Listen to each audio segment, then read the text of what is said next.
G'day ladies and gentle shooters.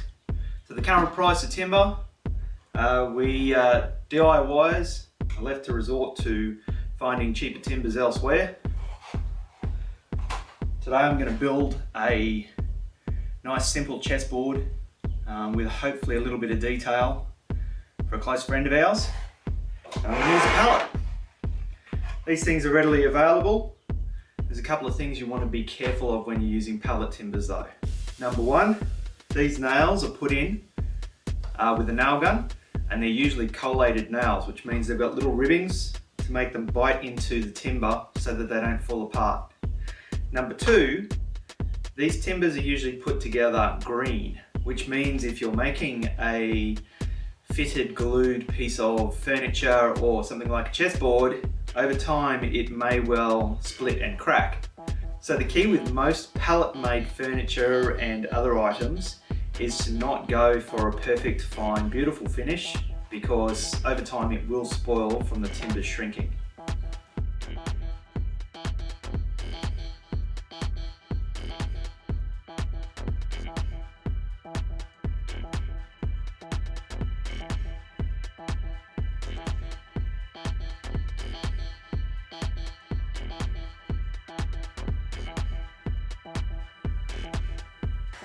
Alright, so we've literally ripped up a few of the planks off the pallet, and it's made a lovely big mess. However, we only need 15-inch lengths of planking to do a chessboard with nice little sort of 1.5-inch squares. I'm not worried about the nail holes because I'm going to fill them with some wood filler, which will look kind of pretty at the end because it'll look like it's made out of a pallet.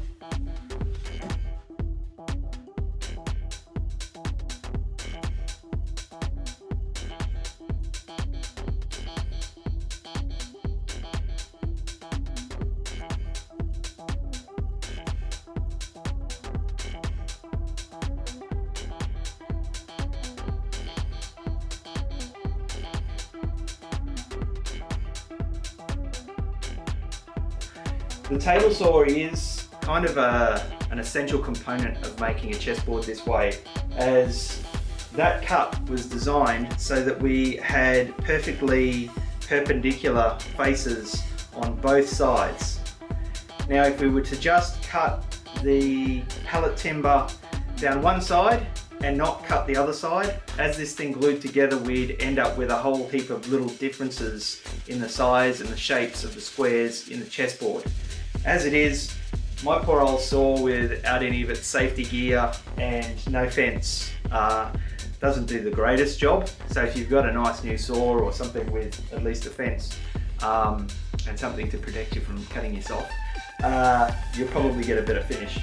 But I am working with what I've got. Alright, so the next thing here is we are obviously staining 4 of these pieces of timber. And once we've put the board together, we won't really be able to sand it to a finished result once it's been stained and glued together. Otherwise, we're sanding the whole board and we're going to take that stain off of those particular squares on the chessboard. So we need to sand these reasonably well now and give the 4 a stain before we go gluing it together. Yes, we could probably paint the squares on a normal flat piece of pine and get a similar result, but this you're going to get a much nicer, richer finish on the board.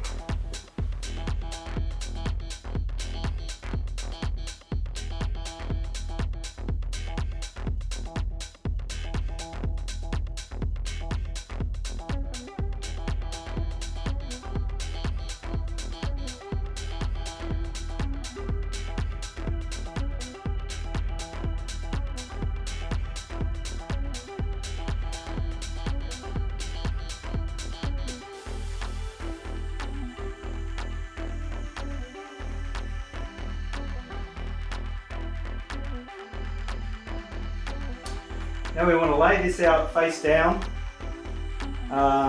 so that we can use the surface of the machined edge of this saw table to keep the surface of the chessboard nice and flat.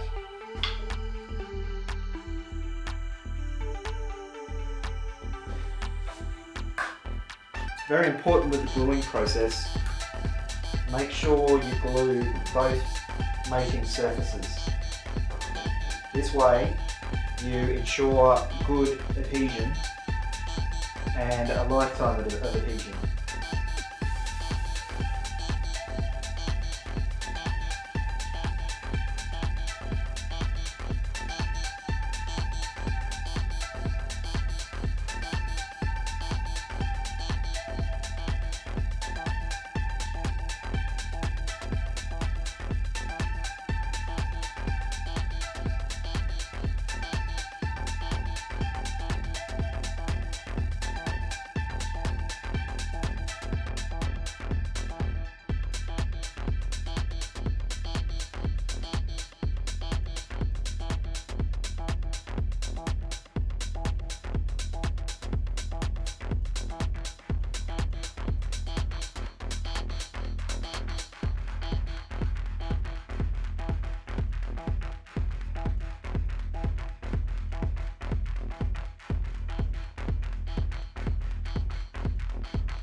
And lastly, now that we've got the board together, we want to put a nice little frame around it and some legs.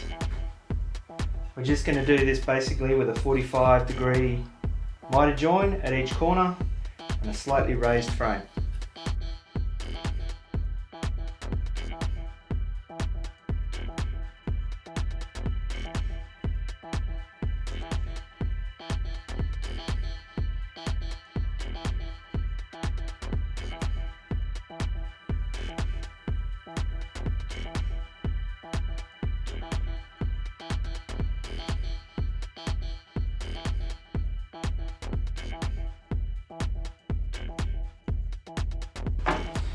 Now I've unfortunately run out of time in my day, so instead of gluing and clamping this process of the frame, I am going to glue and nail it. I'm using a finishing nailer with some 1 3/4 inch T-brads.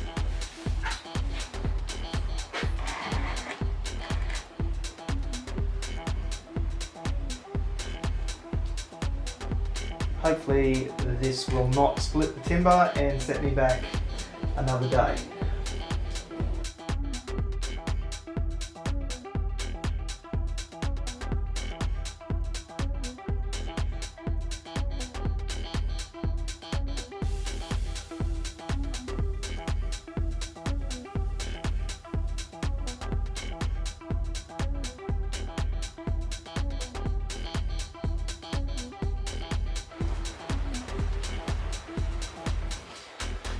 Right, so I just quickly put a nice little 3/4 inch to 1 inch border around the outside using miter joins, some glue and then some finishing nails.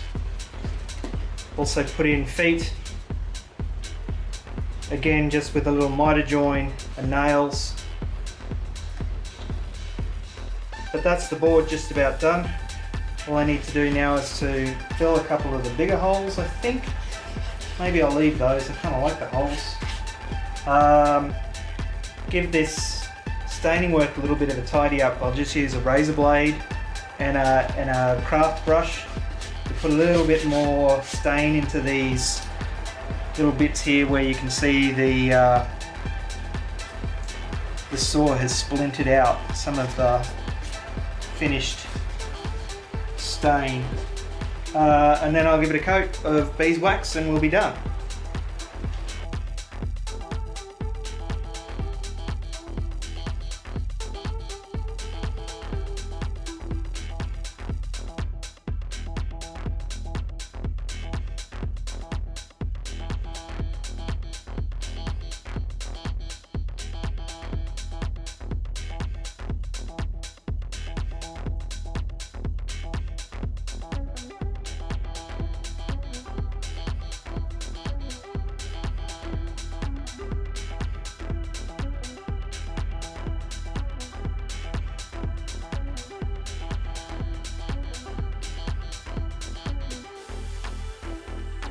So all in all, quite a satisfying little project.